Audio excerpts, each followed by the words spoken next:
di Kejaksaan Agung. Ini cerita dari jaksa yang saya kenal.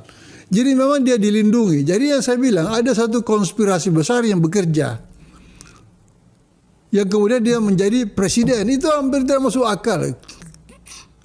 Dan dia ini jadi presiden pun kalau kita mau buka sejujurnya ya.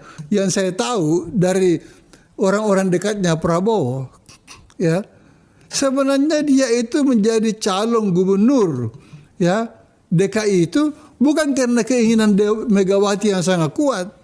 Itu Prabowo yang mendatangi Megawati supaya Jokowi dijadikan calon gubernur DKI. Waktu itu kan PDIP tidak cukup. Maka datanglah Gerindra menawarkan kita kerjasama untuk mencalonkan Jokowi sebagai gubernur DKI. Waktu itu visinya Prabowo adalah ini orang bagus di Solo, bisalah kita calonkan dia di Jakarta.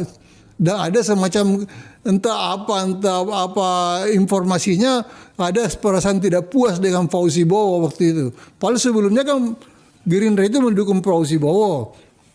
Nah ini dia mempengaruhi Bu Mega untuk mencalonkan Jokowi, termasuk mengambil Ahok sebagai wakil presiden. Nah ini satu catatan, ini catatan etis yang harus kita ingat. Ya.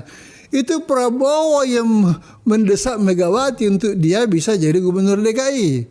Bahkan menurut keterangan dari adiknya Pak Prabowo, Hashim, itu beliau membantu pembiayaan kampanye Jokowi dan Ahok itu untuk Jakarta.